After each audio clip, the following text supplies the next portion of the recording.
No man thinks more highly than I do of the patriotism as well as abilities of the very worthy gentlemen who have just addressed the House.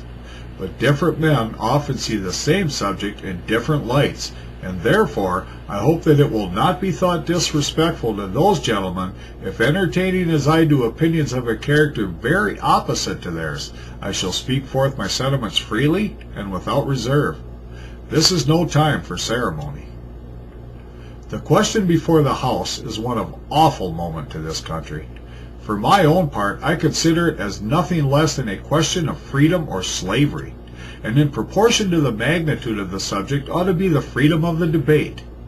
It is only in this way that we can hope to arrive at truth and fulfill the great responsibility which we hold to God and our country. Should I keep back my opinions at such a time through fear of giving offense, I should consider myself as guilty of treason towards my country and of an act of disloyalty towards a majesty of heaven which I revere above all earthly kings.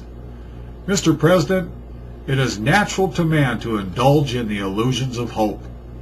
We are apt to shut our eyes against a painful truth and listen to the song of that siren till she transforms us into beasts. Is this the part of wise men engaged in a great and arduous struggle for liberty? Are we disposed to be of the number of those who, having eyes, see not, having ears, hear not, the things which so nearly concern their temporal salvation?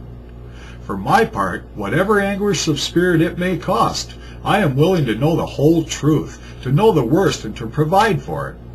I have but one lamp by which my feet are guided, and that is the lamp of experience.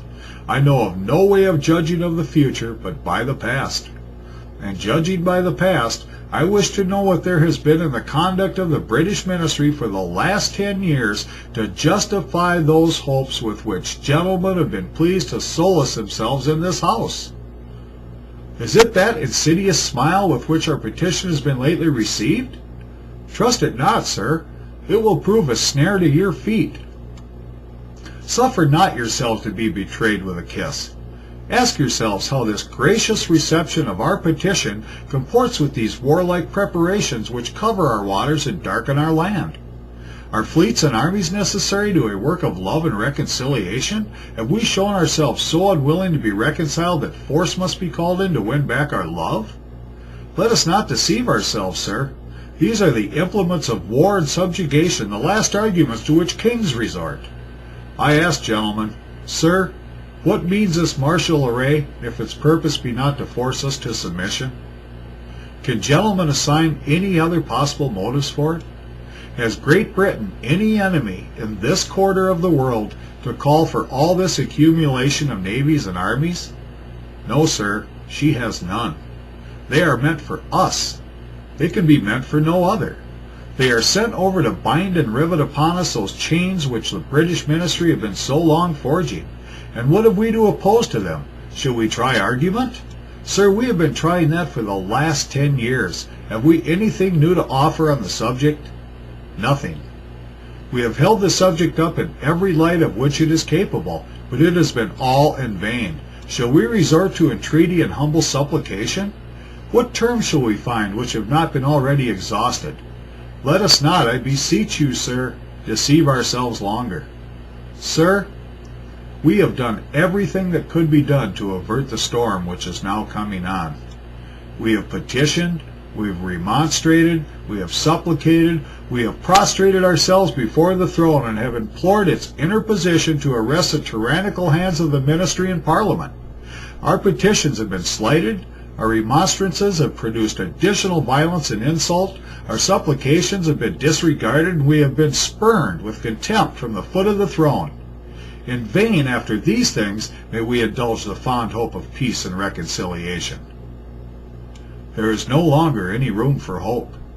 If we wish to be free, if we mean to preserve inviolate those inestimable privileges for which we have been so long contending, if we mean not basely to abandon the noble struggle in which we have been so long engaged, and which we have pledged ourselves never to abandon until the glorious object of our contest shall be obtained, we must fight.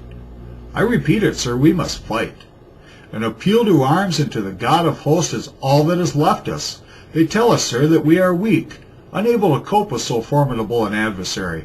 But when shall we be stronger? Will it be the next week or the next year? Will it be when we are totally disarmed and when a British guard shall be stationed in every house? Shall we gather strength by irresolution and inaction? Shall we acquire the means of effectual resistance by lying supinely on our backs and hugging the delusive phantom of hope until our enemies have bound us hand and foot? Sir, we are not weak if we make a proper use of the means which the God of nature hath placed in our power. 3 millions of people armed in the holy cause of liberty, and in such a country as that which we possess, are invincible by any force which our enemy can send against us. Besides, sir, we shall not fight our battles alone. There is a just God who presides over the destinies of nations, and who will raise up friends to fight our battles for us. The battle, sir, is not the strong alone. It is to the vigilant, the active, the brave. Besides, sir, we have no election. If we were base enough to desire it, it is now too late to retire from the contest. There is no retreat but in submission and slavery. Our chains are forged. Their clanking may be heard on the plains of Boston. The war is inevitable, and let it come. I repeat, sir, let it come. It is in vain, sir, to extenuate the matter. Gentlemen may cry, "Peace, peace," but there is no peace. The war is actually begun. The next gale that sweeps from the north will bring our ears the clash of resounding arms. Our brethren are already in the field. Why stand we here idle? What is it that gentlemen wish? What should they have? Is life so dear, or peace so sweet, as to be purchased at the price of chains and slavery?